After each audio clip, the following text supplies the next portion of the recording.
Bonjour, je m'appelle Christian, bienvenue sur ma chaîne. Je suis formé en tant qu'ostéopathe en France.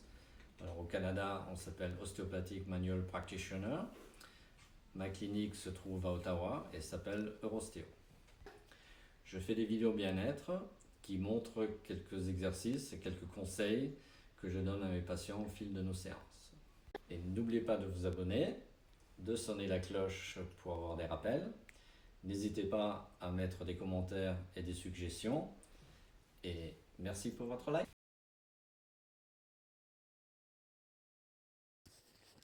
Nous allons présenter ici quelques petits exercices et conseils posturaux par rapport au cou particulier.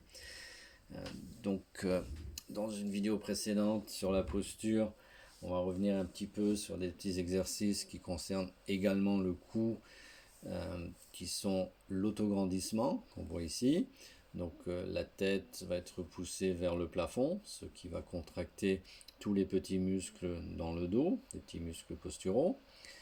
On fait ça pendant quelques secondes. Quand on le maîtrise bien, on va pouvoir ajouter un exercice qui consiste à ouvrir les épaules. Donc c'est un étirement actif. Pousser les mains l'une contre l'autre pour contracter fortement les pectoraux pendant 6 secondes. Immédiatement après les 6 secondes, on va contracter les omoplates, on va serrer les omoplates pendant 6 secondes et 6 secondes de repos. Donc ça, avec les abdominaux, sont des petits exercices importants pour la posture en général. Là, on va voir un peu plus particulièrement le cou.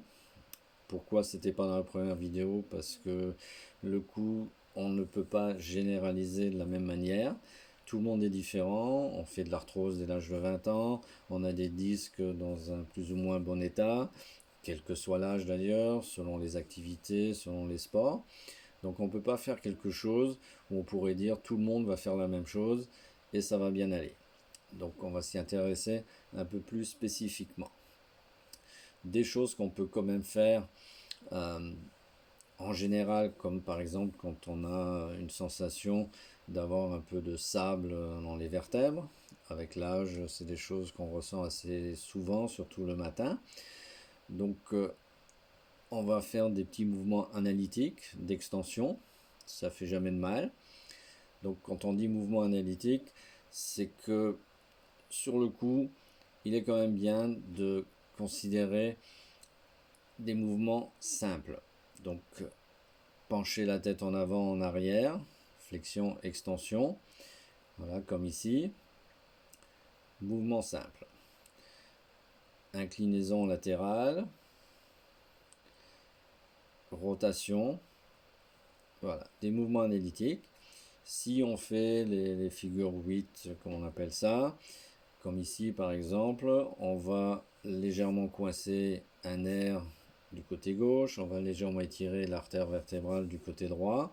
C'est pas bien méchant ici, tranquillement, et puis à cet âge-là, mais on ne sait jamais s'il y a de la calcification dans l'artère vertébrale, on ne sait jamais le degré d'arthrose qu'on a ici, les antécédents de la personne. On n'est pas dans un traitement, on n'a pas de radio, on n'a pas un appui médical, si on veut.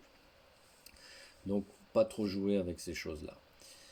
Pour dégager tranquillement ce cou le matin, privilégié, ou avant une activité, c'est pas une mauvaise idée de faire 3 types d'extensions, pas forcément toutes les 3, mais une ou l'autre, selon un peu son ressenti.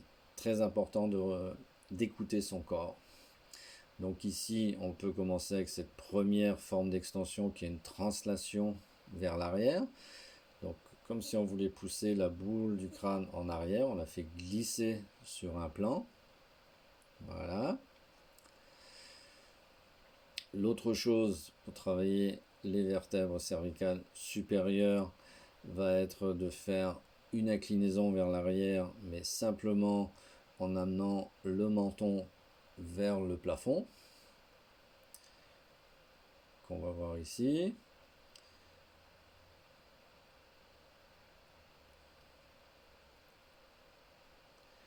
Donc, faire rouler la boule cervicale, la boule crânienne, pardon, sur les cervicales. Donc là, le menton vers le haut. Un petit roulement qui va détendre les tissus mous près de l'occiput et des premières vertèbres cervicales, puis une extension plus complète, plus générale, qui va consister à regarder le plafond, donc pencher la tête vers l'arrière, tout simplement. Donc ça, c'est un peu d'exercice dynamique, si on veut. On peut faire une dizaine de fois chacun de ces mouvements à froid, comme ça, le matin, tranquillement. Comme c'est analytique, pas de vrai danger, mais si on ressent la moindre résistance, stop, n'allons pas plus loin. Il y a des choses passives que je vais vous montrer, mais on va pas aller trop dans les détails. Demandez peut-être à votre physio, demandez à votre thérapeute de vous montrer comment faire ça. Mais dans certains emplois, certaines personnes ont besoin d'avoir un petit relâchement passif au niveau du cou. Donc ce qu'on fait, on va utiliser des bandes autocollantes élastiques pour faire un taping, une contention souple en bon français, où on va attacher de chaque côté de la colonne cette bande. Donc ici je ne vais pas le faire, la bande est trop longue, ce serait quand même du gaspillage. Donc on va la couper en deux par exemple si vous voulez l'utiliser, l'insérer assez haut au niveau du cou et on tire toujours vers le bas. Bien sûr, la tête va être dans une position neutre. Donc la personne pendant son activité, avec la tête qui va pencher vers l'avant, va avoir une certaine rétention due à l'élastique qui va lui permettre de reposer ce cou sans avoir besoin de toujours y penser. Mais c'est passif, c'est pas quelque chose à faire trop souvent, ça rend les muscles fainéants. Donc toujours bien de rajouter des petites choses actives. Je préconise souvent les élastiques. C'est plus simple que de travailler avec des poids, à moins bien sûr de travailler directement avec un coach. Ça c'est au choix de chacun. Donc les élastiques, on en avait déjà parlé sur la posture globale, vont permettre de renforcer, par exemple comme ici, les muscles près des omoplates. Si on met les bras plus bas, ça va travailler un petit peu plus haut au niveau du cou, ces mêmes muscles. On peut travailler d'un côté spécifiquement, dans différents angles, différentes positions. Allez sur internet, vous allez trouver plein de vidéos avec plein d'exercices différents. Et puis faites-vous plaisir, faites un petit peu ce qui vous arrange pour vos activités personnelles. Et puis écoutez votre corps, je le répéterai jamais assez. Si votre corps vous dit c'est pas bon, ça va trop loin, ça fait mal, il faut l'écouter. N'allons pas plus loin.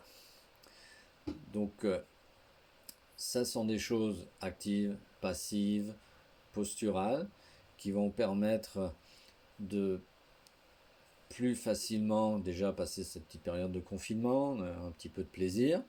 Donc amusez-vous avec ça, et puis revenez-moi au besoin.